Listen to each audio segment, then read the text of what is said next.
Beleza, Creuza. Pronto aqui. Fernanda participando das 2 aulas hoje, isso é um milagre. Eu só não participei semana passada. Não importa. Eu tenho memória. Tá com você aí, o Wagner. Ancorou. Então vamos embora, galera. E aí, como estamos? Como ficamos? Já se preparem que no finalzinho a gente tira a nossa fotinho, claro, que todo mundo já está acostumado. E aí a gente vai voltar a falar desse negócio aí, desse barrococô que a gente começou na semana passada, né? Falamos bastante sobre o barroco. Vamos ver aqui se está funcionando para cá. Tá funcionando para cá. Então, voltamos para falar sobre o nosso barroco, que, como eu tinha dito para vocês semana passada, também pode ser chamado de seiscentismo. E é a estética literária, a manifestação literária, né, como a gente prefere chamar, em estudos um pouco mais profundos, é a manifestação literária inicial do Brasil. A gente sempre costuma dizer que ela é que vai criar a possibilidade para que a literatura brasileira exista por conta, como eu tinha comentado com vocês, aquela necessidade da existência de uma história literária, de uma tradição literária. Então, em literatura, a gente sempre trabalha com essa noção. A gente constrói primeiro um processo de histórico, né, um processo de tradição, e aí, a partir daquele ponto, a gente começa a falar claramente que a gente passa a ter uma literatura daquele determinado lugar. Tanto é que, como a gente comentava quando estávamos falando sobre literatura portuguesa, a gente comentava exatamente que a ideia era relacionada diretamente a precisar apelar para Portugal para que a gente pudesse ter esse nosso início. Esse nosso início, eu diria para vocês que até a gente chegar no romantismo, que a gente já comentou muito isso, né? Até chegar no romantismo, tanto o barroco quanto o arcadismo, que são as duas estéticas que nos levam até o romantismo, elas são extremamente fundamentadas numa tradição literária portuguesa, óbvio, né? A gente tem uma participação de Portugal muito forte, principalmente porque era ali naquele momento a nossa metrópole, né? Era aquilo que a gente tinha como referência máxima. A gente vai perceber que quando, em 1822, o Brasil fica independente, a gente está, inclusive, chegando aí, né, a comemoração dos 200 anos da independência. Quando a gente fica independente em 1822, a gente tem, se o mundo durar até 2022, a gente tem exatamente uma construção, a partir daquele momento, de abrimos mão de Portugal e passamos a seguir a tradição literária francesa. Então, o nosso romantismo é muito mais francês do que português especificamente. Então, tem algumas diferenças que a gente vai discutir muito nesse período. Mas, neste momento, vale lembrar para vocês que a gente ainda era colônia de Portugal, e como colônia de Portugal, a gente segue a tradição literária portuguesa, né, muito claramente seguida por cada um aí, né, dos nossos autores naquele momento. Então, você vai pensar exatamente que esse barroco, e aí a gente vai falar exatamente sobre esse slide em específico. No barroco, no caso, a gente está lá seguindo Portugal, que naquele momento era uma coisa só com a nossa querida Espanha, por culpa deste senhorzinho aqui, né? O Filipe II, que era o rei de Espanha, e ele era o parente mais próximo de Dom Sebastião. Então, o momento do barroco é o momento que, historicamente, a gente tem a chamada União da Península Ibérica, né? Então, começa com essa União da Península Ibérica, que acontece, como vocês conhecem historicamente, por conta da morte de Dom Sebastião, lá na Batalha de Alcácer Quibir, lá na África, que quando ele não volta, né? Afinal de contas, ele morreu, ele não volta para Portugal depois da batalha, e por não ter voltado para Portugal depois da batalha, é necessário que se ache quem é que ia sucedê-lo no trono português. Como ele não tinha tido filhos, e a gente sabe que o início lá com Aragão e Castela tornou muito próximas as famílias, né, as famílias reais, tanto de Portugal quanto da Espanha, vai fazer com que o parente mais próximo seja o Filipe II, que, como rei de Espanha, vai exatamente unificar. Essa unificação dura se não me engano, não. Essas datas eu lembro muitas vezes. Até 1640. 1640 é o ano que Portugal retoma a sua independência, que a gente sabe que, de uma forma geral, uma independência meio fake, por conta de toda a dependência que nós tínhamos com relação à Inglaterra. Nós éramos dependentes economicamente do comércio com a Inglaterra, né? Tudo era muito influenciado pela Inglaterra. Então, de uma forma geral, a gente tem essa construção que precisa aí ser levada em consideração. Beleza? Então, a gente tem exatamente aqui o nosso contexto histórico, né? O contexto histórico que a gente vai dizer e vai começar com o domínio espanhol em 1580. Então, 1580, a gente tem o início, né? Essa é a data do início do domínio da Espanha com a morte do Dom Sebastião na Batalha de Alcácer Quibir. Na verdade, o que vai acontecer? A morte de Dom Sebastião é 1578, mas, né, são 2 anos que se leva aí nessa relação para encontrar quem seria o próximo. A gente não está falando de hoje que a gente faz um Google e consegue resolver. Na verdade, todo mundo queria um pedacinho, né? Todo mundo estava querendo ali uma fatiazinha de Portugal, por conta principalmente das colônias que Portugal tinha. Então, a gente teve uma briguinha até que encontra-se em Filipe II o parente mais próximo. Então, o Filipe II ele vai fazer a unificação da Península Ibérica, e aí vocês vão pensar sempre que Portugal e Espanha, nesse momento, funcionam como um único reino. É importante esse contexto? Sim. Vocês sabem que, principalmente o NB, gosta muito da relação mais ampla, né, assim, de contato da literatura com as outras coisas, né, com as representações históricas, com determinados momentos filosóficos e tudo isso. Então, é importante que vocês coloquem na cabeça isso. O barroco é uma estética literária que nos influencia por Portugal, porque nós éramos colônia de Portugal, mas ela nasce na Espanha e ela surge na Espanha. Tanto é que a gente vai ter os 2 inspiradores, tanto do Gregório quanto do Padre Antônio Vieira. Os 2 principais inspiradores vão ser espanhóis, né?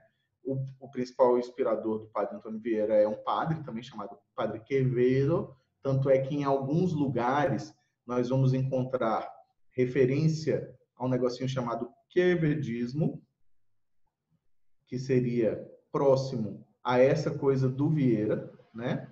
E nós temos como grande influência para o Gregório um cara chamado Luís de Góngora. O Góngora que vai criar, digamos assim, aquilo que nós entendemos como sendo o gongorismo, que vai, de uma forma geral, influenciar, né, influenciar muito, muito, muito o Boquinha, né? O Boca do Inferno, o nosso Gregório de Matos Guerra. Beleza?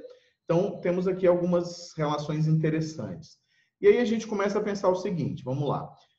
Em Portugal, a gente tem todos esses autores, né? O Padre Antônio Vieira, o Francisco Rodrigues Lobo, Dom Francisco Manuel de Melo, o Padre Manuel Bernardes e a Soror Mariana de Alcoforado, que é muito sensacional. É uma autora muito, muito, muito influente na literatura portuguesa. E aí vocês podem perceber que o Vieira, ele consta nas 2 listas, né? Ele vai constar em que 2 listas? Ele vai constar tanto na lista de...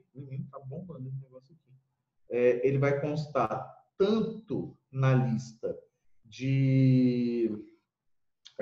da literatura portuguesa, quanto na lista da literatura brasileira. Tem uma briguinha aí no meio da história para que lado que o Vieira seria, né? Para que lado que ele iria. Por que isso? Porque ele era português, né? Ele era nascido em Portugal. Se não me engano, ele nasceu em 1602, alguma coisa assim, 1602 ou 1604.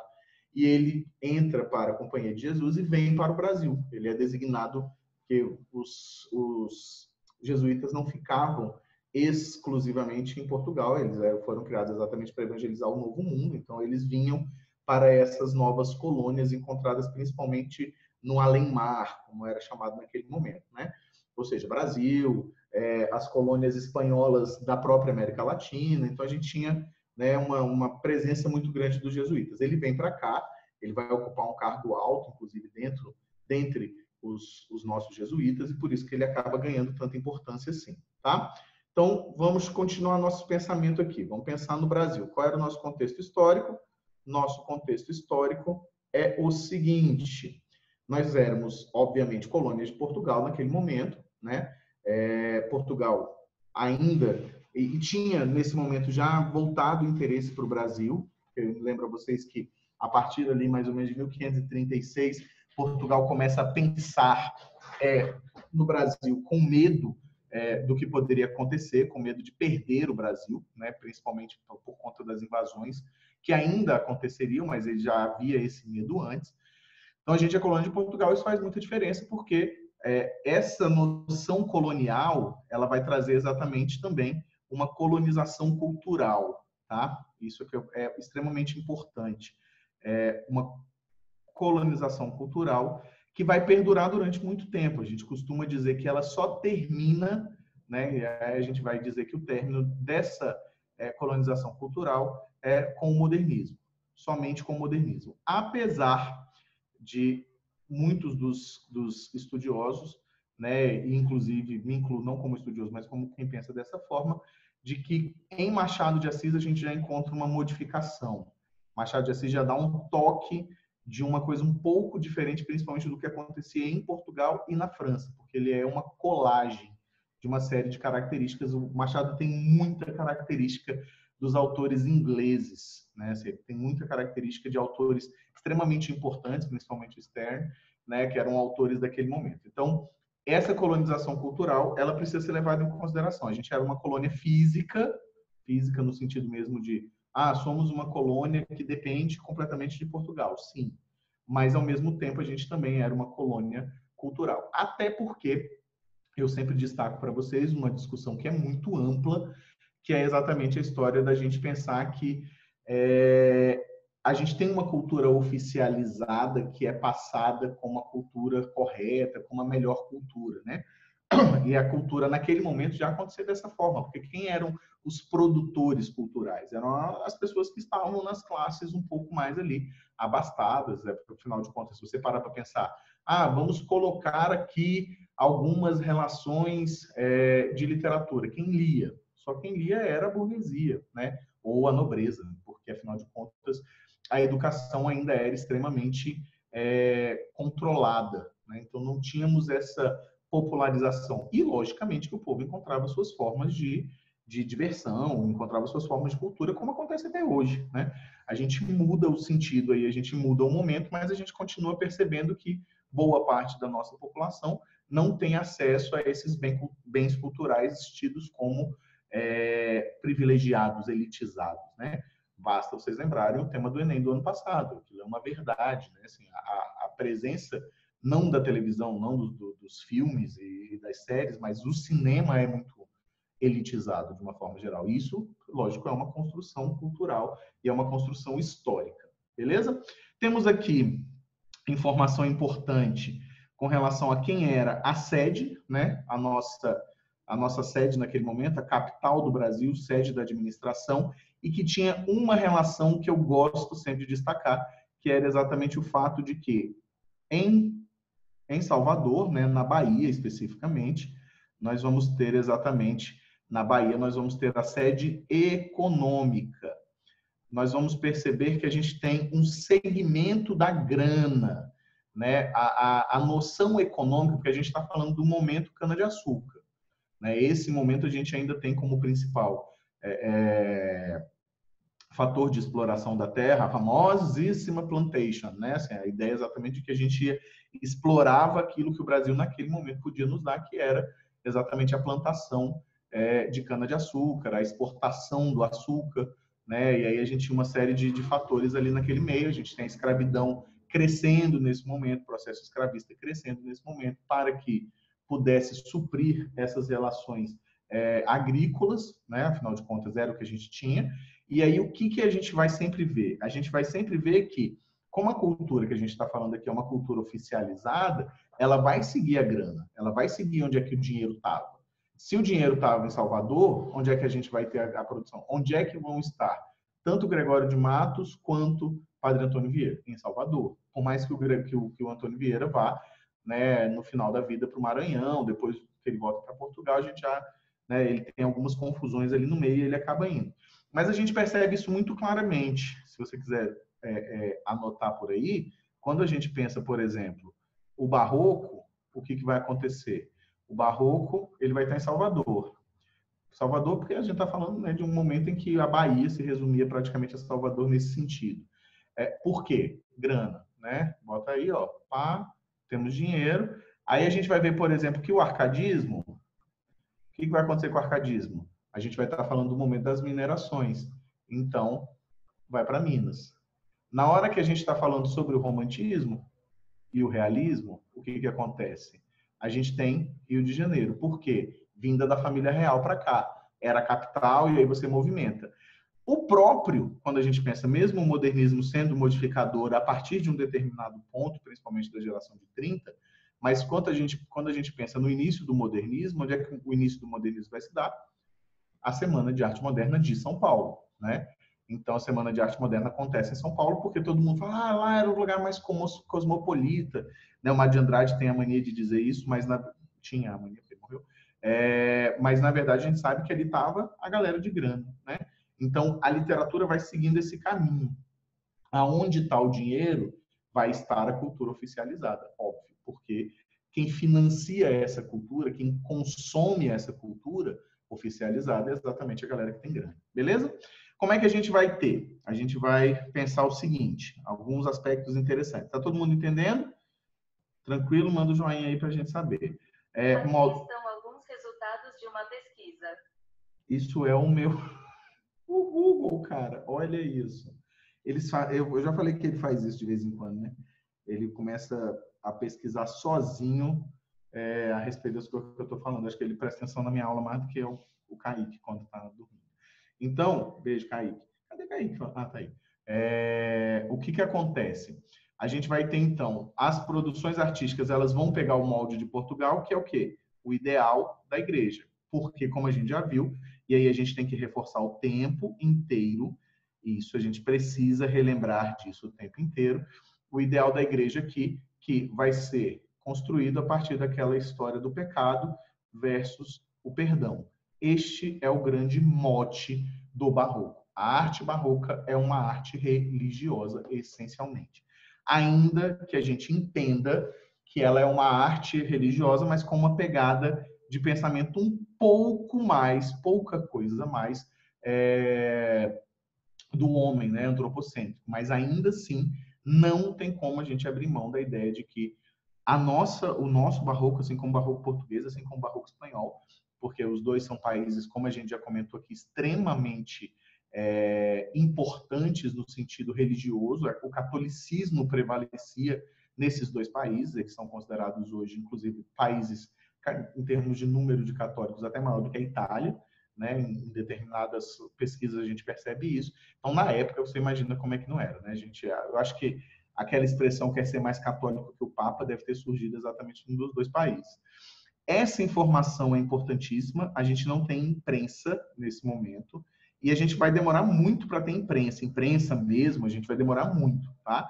Na verdade, a chegada da imprensa é 1808, que é exatamente o ano em que chega a nossa querida família real portuguesa, fugida, né? Então, se você gosta, inclusive, de leituras interessantes de história, tem gente que é louco como eu, que gosta dessa coisa da profundidade, da fofoca da história, vale a pena a leitura do livro 1808, do Laurentino Gomes, né? Que é um livro fácil de ser lido, porque ele tem uma linguagem extremamente jornalística, não é um livro acadêmico, mas ele aproxima bastante dessa época. A gente percebe muitas características desse momento, tá? A gente percebe muita coisa desse momento de 1808 que vai ser lá na frente, que vai trazer a imprensa junto, porque se a família real está vindo para cá, automaticamente, a gente precisa pensar em criar para essa família real um ambiente que lembre a corte, né? No caso do barroco, a gente ainda não tinha isso, a gente não tem essa construção, digamos assim, a gente ainda não vai ter essa construção mais próxima da imprensa, ou seja, tudo era publicado de uma forma muito difícil, ia para Portugal, para ser impresso em Portugal, precisava ter um imprimatur, né, que era o carimbo que a Igreja Católica dava. Então, você pensa assim, você escrevia um livro e mandava esse livro para Portugal, só de um mês de navio para ir, um mês para voltar, mais o tempo que ele seria analisado. Então, era coisa aí, às vezes, chegava a 1 ano, 2 anos para a publicação de alguma coisa, tá? O nosso marco inicial é exatamente um negocinho chamado Prosopopeia, né? É um poema épico do Bento Teixeira, que era o donatário da capitania de Pernambuco. Todo mundo lembra que a gente tinha, nesse momento, ainda construção por capitanias hereditárias, né? A gente vai ter o final da relação, principalmente do Tratado de Tordesilhas, ali a partir do momento da unificação, porque a partir do momento que unifica, não tem mais para que separar o Brasil. O Brasil era todo do reino espanhol, porque Portugal também era espanhol naquele momento, né? Então, a gente tem ali algumas modificações históricas importantes. Beleza? Seguindo em frente, o que a gente vai ter? Nossos principais autores, que vocês também já conhecem de trás para frente. Gregório de Matos Guerra, né? Que é o maior poeta satírico, chamado, inclusive, de Boca do Inferno. Ele não poupava ninguém. E eu acho que a parte interessante da produção do Gregório, para a gente lembrar mesmo claramente, é exatamente o fato de que ele fazia poesia lírica. Então, a gente tinha poesia lírica, poesia de amor, né, mais próxima da de amor. A gente tinha poesia satírica, filosófica e religiosa. Como é que funcionava cada uma dessas formas, né, de literatura? Você tinha, por exemplo, na poesia lírica, a gente trabalha exatamente com a idealização, principalmente da mulher. Por que a idealização da mulher? Porque a gente tinha exatamente, por conta desse contexto religioso extremamente forte, havia essa ideia de que o relacionamento amoroso, o relacionamento, né, entre duas pessoas, um relacionamento como esse, não poderia ter outra intenção que não a sublimação, né? Assim, não tinha, por mais que a gente saiba que tivesse, óbvio, né? Mas não tinha aquela coisa do sexo, não era uma mulher sexualizada. Isso aí é só em poucos momentos. Aí tem uma parte tensa. Qual é a grande parte tensa? A parte tensa mesmo que a gente vai ter nesse tipo de poesia é que eu tenho a idealização da mulher num determinado momento, mas essa mulher sendo uma mulher branca. Em alguns momentos, o que a gente vai perceber? A gente vai perceber que a mulher negra, ela era objeto de sexualização mesmo, tá?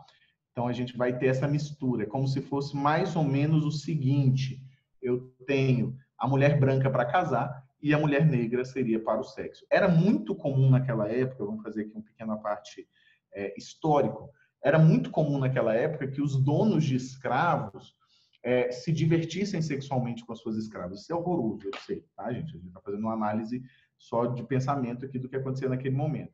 Principalmente quando as mulheres, as sinhás, né, as mulheres brancas, elas engravidavam.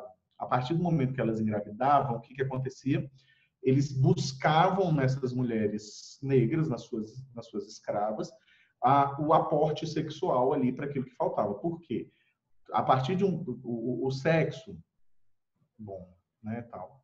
Mas assim, o sexo, ele naquele momento principalmente, ele era entendido como um processo reprodutivo, principalmente a partir da relação religiosa e do meio da história. Vocês sabem disso, não estou contando novidade nenhuma para vocês.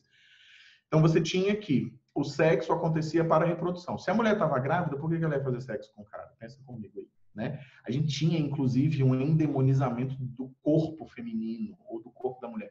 Tem uma história, na verdade, daquele momento, tipo, histórias não para crianças, né? Que a maior parte dos casais, o marido nunca viu o corpo da mulher. Assim, nunca viu a mulher nua, né?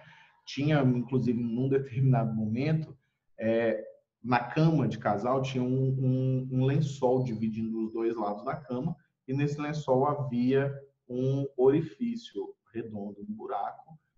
Aí o resto é com vocês, tá? Mas por quê? Porque o homem não podia, o sexo não tinha essa coisa do prazer, né? Inclusive para muitas pessoas, inclusive até hoje, o prazer sexual é guardado para o homem, não deveria, né, a mulher sentir prazer sexual, a gente sabe disso, né?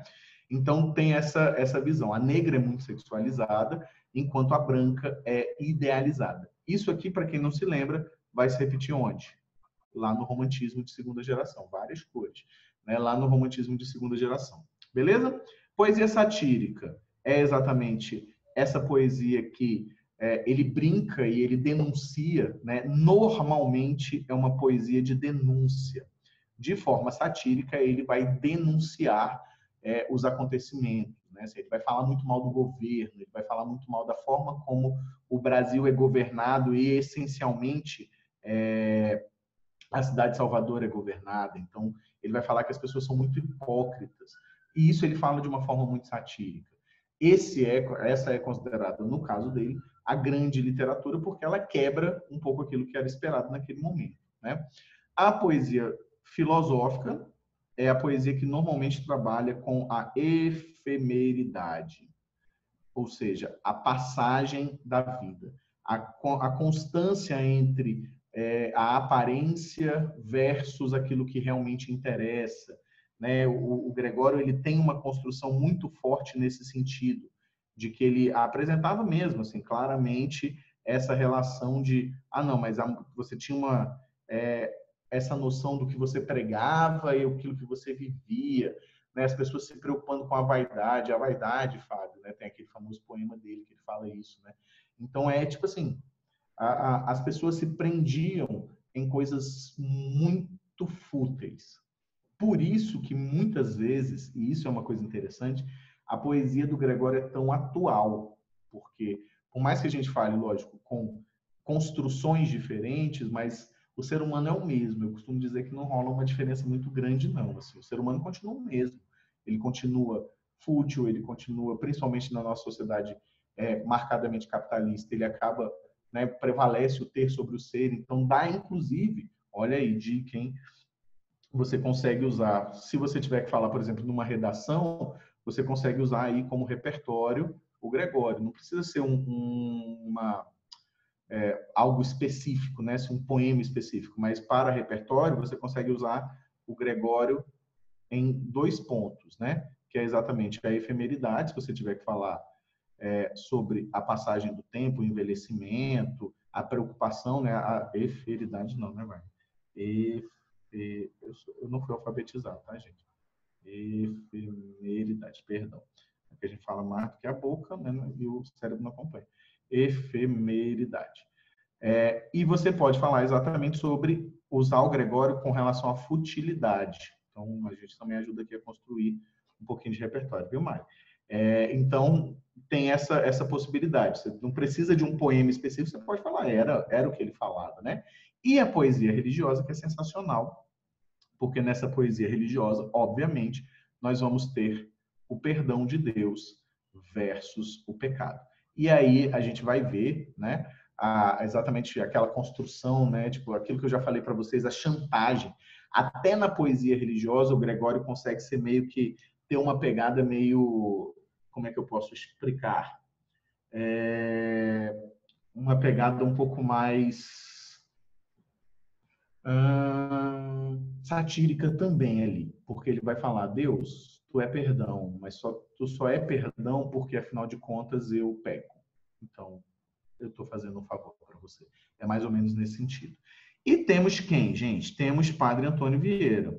Padre Antônio Vieira é extremamente importante, principalmente, ele escreve somente sermões. Então, vale destacar para vocês que o Gregório é poesia, vocês sabem disso, e o Padre Antônio Vieira vai ser o que nos aproxima da prosa, porque ele vai publicar aquilo que ele escrevia para os sermões, né? O que é o sermão, gente? Para quem é um católico aí, mas o que é um sermão? Porque sermão acabou também ficando conhecido como uma coisa meio vai passar um sermão em alguém, né? Mas o sermão é a famosa homilia, né? É aquele momento de reflexão que o padre ou o pastor faz. No caso do pastor, a igreja evangélica chama de sermão realmente, né?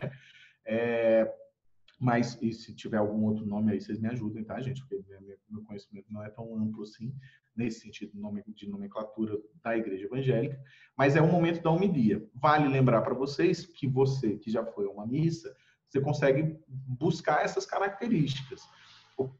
Em que momento acontece a homilia na missa? A homilia na missa acontece após a proclamação do evangelho.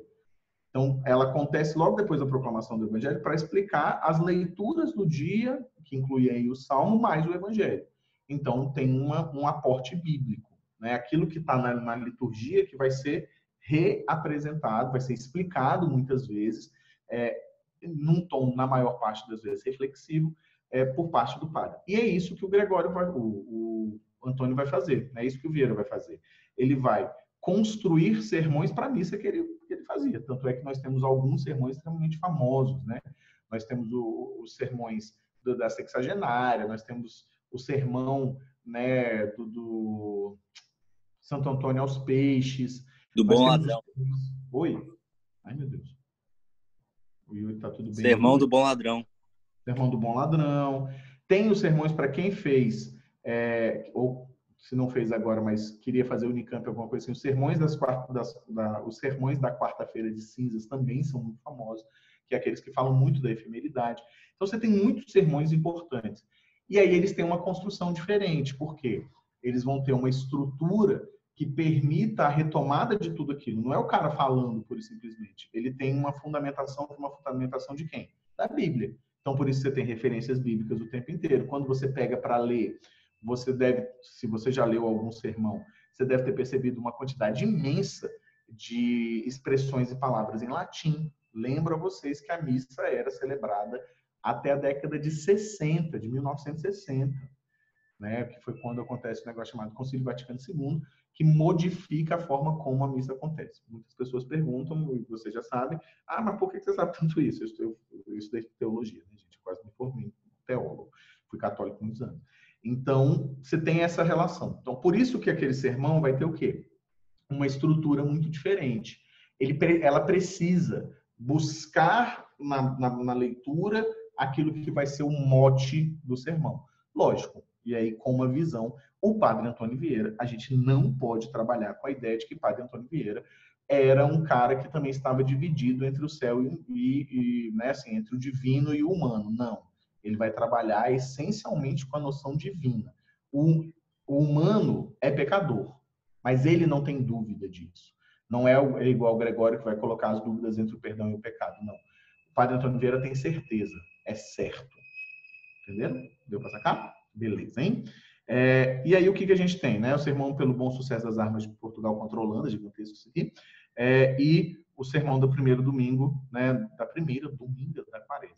O primeiro domingo da quaresma, né? Mas o pessoal do Pernambuco colocou de uma outra forma. Beleza? Dúvidas, traumas complexos? Não? Alguém queria saber, não foi? De boa? Então, seguindo em frente, vamos lá. Vou dar um exemplinho para vocês aqui. Espera aí, deixa eu ver o que ele fez em seguida. Eu não decorei, né, gente? Claro.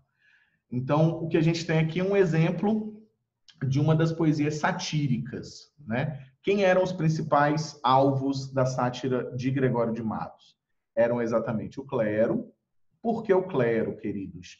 Principalmente por conta de um contra-testemunho, tá? Então, quando a gente está falando sobre essa crítica ao clero, não é porque ele não era católico, não, tá, gente? Pelo contrário, Gregório de Matos foi, inclusive, contador-mor, né? O contador-chefe da Companhia de Jesus no Brasil. Então, ele estudou em escola jesuíta, só tinha escola jesuíta naquele momento, mas ele estudou em escola jesuíta, e naquele momento você não tinha muita opção do que não ser católico, né? A gente está falando de um momento de Inquisição. Não sei se vocês foram atrás da Muralha, que eu já recomendei para vocês assistirem, né, que é dessa época aí, tá? Dá para a gente ver muita história dos novos cristãos, né? Tem algumas coisas sensacionais. Busquem a Muralha. Vale a pena assistir essa minissérie da Globo. O clero, aqui então, principalmente por relação a uma colocação de falar uma coisa e viver outra, né? Então, a gente tem isso aqui a respeito do testemunho, mas não só o clero, todo mundo, tá? Ele falava isso de todo mundo. Se alguém gostar de ler, tiver um tempinho aí para fazer leitura, tem um livro da Ana Miranda chamada Boca do Inferno. A Ana Miranda é uma autora contemporânea que escreveu um livro cujo personagem principal é o Gregório. Então, ela pega essas características do estudo literário e constrói como se fosse naquele tempo, né? Ela faz um romance de época e constrói como se fosse naquele tempo uma relação boa aí do que o Gregório pensaria. Então, tem um momento que ele está chegando na missa e aí ele fica olhando e fala assim, essas pessoas todas aqui estão fingindo que elas são essas coisas todas, mas a gente sabe o que elas aprontam de verdade, sabe? Aí ele começa a dizer, fulano tem um amante não sei aonde, Beltrano gosta de sodomia. Cara, tem umas coisas meio pesadas no livro. Mas é bem isso. Por isso que ele critica, nesse aspecto religioso, também o clero, porque são pessoas, né? Eu não vou entrar nessa discussão agora. Os governantes, óbvio, porque ele não vai ver nada funcionando, né? Muito próximo da nossa realidade, inclusive, né? E toda a sociedade baiana, principalmente, ele não poupava muita gente não, viu, galera? Ele tinha uma coisa mesmo assim de falava mal, por exemplo, ele tinha um verdadeiro horror a um acontecimento que povoou muitos dos poemas do Gregório, que era o fato de nós termos negros fugidos ou alforriados que passavam a ser capitães do mato, por exemplo, caçavam outros negros, ou então passavam a ser vendedores de escravos. Ele tinha um problema seríssimo com isso, porque ele dizia que as pessoas lucravam com aquilo que elas já tinham sofrido, né? Machado de Assis vai explicar isso depois, em Memórias Póstumas, né? Tem um trecho lá sensacional, mas é um tema muito complicado para ele naquela época. Por ele ser conhecido como Boca do Inferno, inclusive, ele vai ser exilado no final da vida dele. Ele vai para a Angola. Ele é obrigado a ir para o exílio em Angola, porque as pessoas ou queriam matá-lo, coisa boa, né? Ou então que ele aceitasse esse exílio. Ele não teve muita opção, né? Ele aceita ir para Angola e ele acaba escrevendo algumas poucas coisas lá, mas essa motivação é porque ele mexeu com muita gente importante, sabe? Como ele não poupava, né, ninguém, o Pop não poupa ninguém e o Gregório também não poupava, então era um negócio meio pesado, né? Assim, então ele falava muito mal da galera e a galera reagia, óbvio, né? Afinal de contas, vai dizer o quê? Ah, não, fica aí, nós gostamos de você falando mal da gente. Não, né? Tinha um pedacinho meio tenso. E aí aqui tem um trecho de um dos meus poemas preferidos, né? Não foi eu que coloquei, mas eu gosto muito, também tem um detalhe. Os poemas do Gregório, na maior parte das vezes, não foram nomeados por ele, tá? Isso fica bem claro.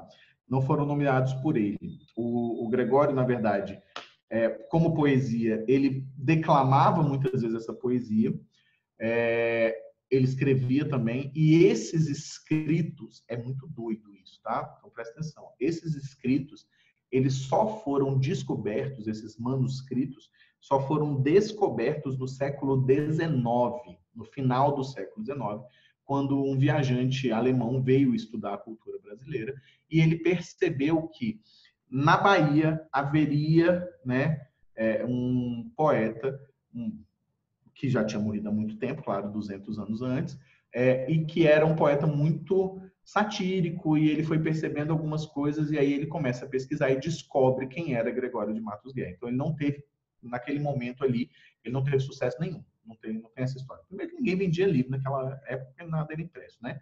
Então você tem isso. E tanto é que a gente não considera que todos os poemas que são atribuídos ao Gregório são realmente poemas do Gregório, porque por semelhança houve uma atribuição. Então era aquela coisa meio assim, viveu aqui um tempo atrás um cara que dizia isso, e aí eles foram atrás. Então tem uma relação bem interessante nesse estudo. E aí o primeiro livro do Gregório, se não me engano, posso estar muito errado, mas normalmente eu só estou um pouco errado, foi publicado em 1821 ou 1921 ou 1922 pela Academia Brasileira de Letras, que aí a galera começou a estudar, falar assim, quem é esse cara genial, né? E ele não dava nome aos poemas. Então, muitas vezes, o nome do poema é colocado depois, aí tem a ver com o tema, ou então eles pegavam o primeiro verso e transformavam o primeiro verso em título, tá? E aí, o que diz esse poema? Vamos lá, ó. A cada canto, um grande conselheiro que nos quer governar cabana e vinha, não sabem governar sua cozinha e podem governar o mundo inteiro. Olha aqui o processo satírico, né? Eles não podem cuidar nem de si, eles não sabem governar nem a sua própria casa e querem e podem governar o mundo inteiro, né? Nos quer governar cabana e vinho, ou seja, se meter na nossa vida sendo que ele não consegue resolver a vida dele. Isso aqui a gente consegue entender claramente como a incompetência, né? A gente pode trabalhar aqui com a incompetência governamental. Então, a gente percebe que ele já começa a arrumar problema com o governo, né? Ou seja, começa não, né? Já há muito tempo.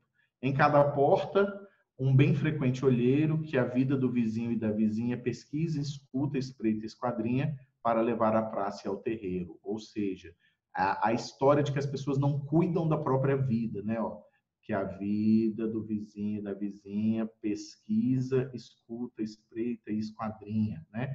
Ou seja, essa preocupação com a vida do alheio, né? Então, aqui a gente tem exatamente essa característica da fofoquinha que a gente gosta também, mas que tem essa característica aqui muito forte dele falar assim, mas, porra, a galera não olha pro próprio, sabe aquela história de que macaco que fala do rabo do outro não olha pro próprio? Mais ou menos nesse caminho. Né? Então, você não leva uma vida feliz, não leva uma vida plena, mas você tá doido para falar da vida dos outros, né? Seria mais ou menos nesse caminho. De boa? Até aqui? Tranquilo? Tá dando para entender mesmo, minha gente linda? Sim? Sem problemas? Sim, sim. Tá de boa. Muito bem, seus coisas lindos. Seguindo em frente nossa vida. Aí aqui está um retrato de Luiz de Gôngora, que aí agora a gente vai falar de coisas importantes. Agora eu preciso que vocês prestem muita atenção. Por quê? Nós vamos trabalhar com duas correntes do barroco, tá? Se eu tenho, você vai pensar o seguinte, olha aí, olha para o tio aqui e pensa. Eu tenho quantos autores? Dois autores. Tenho quantas correntes? Duas. Para os dois autores. Então, uma corrente vai ser seguida pelo Vieira e outra corrente vai ser seguida pelo Greg, né? Pelo Gregório de Matos Guerra. A corrente do Vieira é o que a gente chama de conceptismo e a corrente do Greg é aquilo que a gente chama de cultismo. Lembra que eu tinha falado para vocês lá atrás? Quem aparece como criador do cultismo, que também é chamado de gongorismo, este rapaz. Este é Dom Luís de Góngora, que é exatamente um poeta espanhol que vai influenciar fortemente a escrita do Gregório de Matos. Gregório de Matos, para alguns autores, inclusive, copia não só o estilo, mas a poesia específica do Góngora. A gente tem algumas discussões muito tensas com relação a isso, né? Que ele teria alguns plágios muito claros, só que é tão difícil determinar plágio em literatura, principalmente em literatura poética, porque você tem uma mesma influência. Não estou defendendo aqui quem plagia, não, pelo contrário. Plagiei, no caso.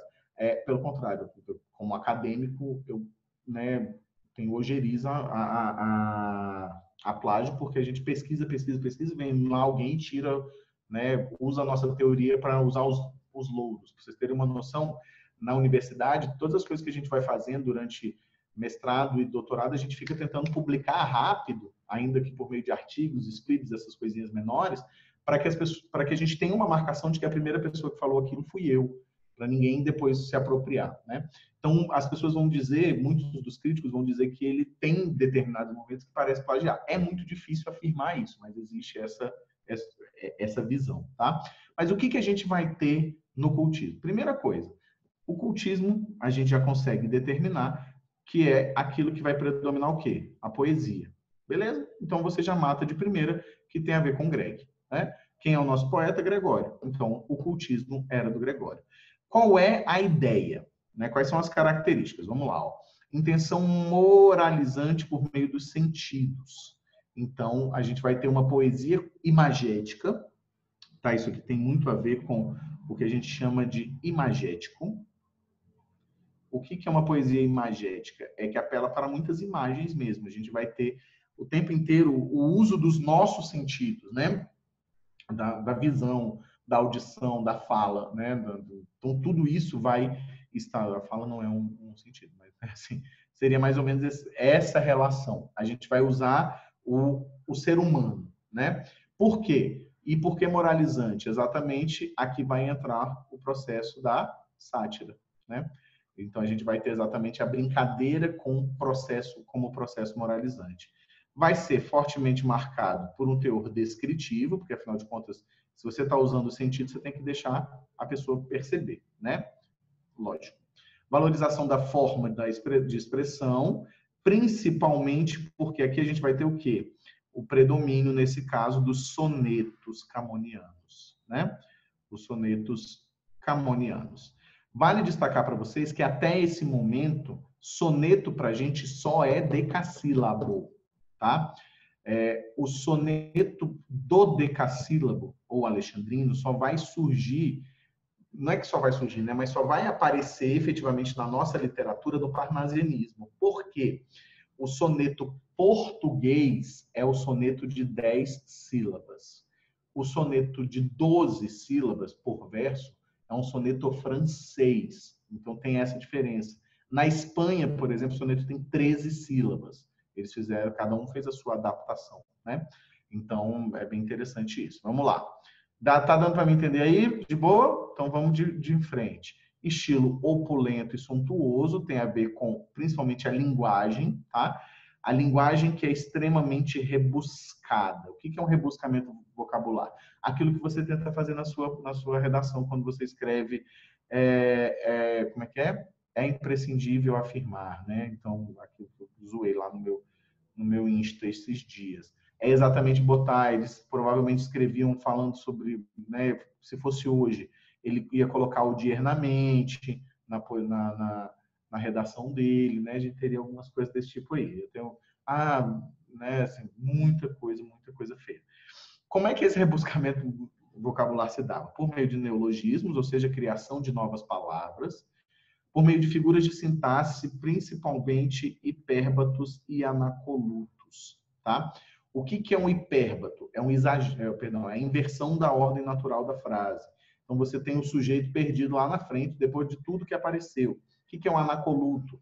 Um anacoluto é quando você coloca um termo para desempenhar a função. Você faz tantas modificações de posição que um termo acaba ficando sem função sintática, claro, porque ele não está nem perto daquilo. Você tem que reescrever tudo para conseguir entender qual é a função sintática. Ou seja, é um termo que aparece em função sintática num determinado verso. Figuras de linguagem, tais como metáforas e antíteses e sinestesias. Só para lembrar, antítese você trabalha com a oposição, né? A metáfora é aquele momento em que você trabalha com dois elementos e aí você iguala, né? A gente trabalha com a noção de igualdade entre dois elementos. E as sinestesias, para quem não se recorda, cacete. A sinestesia, não vou conseguir escrever aqui embaixo porque está pegando um negócio, mas a sinestesia é quando você usa um sentido para explicar alguma coisa de um outro sentido. Por exemplo, isso tem um cheiro verde. Não um cheiro verde no sentido de o cheiro verde que a gente compra. Mas, nossa, o cheiro disso é tão verde que aí você está usando uma noção visual, que é a cor, para explicar alguma coisa do olfato. Então, isso é sinestesia, quando você mistura. Isso é muito comum também lá na frente, depois do parnasianismo, né? A gente tem isso muito presente na nossa literatura também mais para frente. Tá? Tudo bem? Até aqui? Vou fechar aqui para a gente com o conceptismo. Aí aqui tem... Ele vai passar... Vamos... Professor. Oi. Antes de você acabar a aula, posso enviar uma poesia para vocês lerem? Que coisa bonita, gente. Claro, Felipe. Tá apaixonado? Pode crer. Não, acho que você vai gostar. É tipo meio barroca a parada. Sim. Ai, meu Deus, que medo. Você tá falando mal do Bolsonaro? Se for, eu gosto. Um pouco. Então eu gosto. Peraí. Deixa eu chegar pro lado. Deu para entender até aqui? Porque aí depois a gente vai entrar na análise de poema disso aqui, antes da gente entrar no conceptismo, seguindo a ordem que ele montou aqui, tá? Cadê o poema do homem? Quem é obra de arte? Eu, Kaique? Sou mesmo. Sou um lindo. Sou eu, sim. Não é o caralho. Olha. Ó, o Felipe, vamos ler aí, gente. Alguém quer ler? Eu vou ler, porque eu vou dar uma ênfase bonita aqui, assim, que eu vou falar bem bonito. Ó. Obra de arte sou eu, Kaique. Não é vergonha. Estou me destruindo por dentro, por fora já foi há muito tempo. A contradição da destruição que é ocasionada aqui dentro se manifesta no castelo fortificado, deve ser fortificado, construído nesse tempo. A mudança da esperança do mal findar o bem tornou-se em mais perseverança do bem vencer o tal. Que ideias barrocas essas as minhas. Parece até os julgamentos acerca de Sérgio Moro. Vilão ou herói de nosso povo? Vilão. Que gente tola, julgando fato, tendenciando para um lado, sem se querer torcer o braço quando percebe que está errado. Que mundo perverso e desorientado. Tantos julgamentos vêm ao meu lado, que realmente não sei o que queria, o que seria o tal caminho esperado. Muito bem. Bravo! Muito bem, gostei. Parabéns. Valeu, rapaziada. Eu não vou usar no Meu material porque faz Deus. referência aí, né?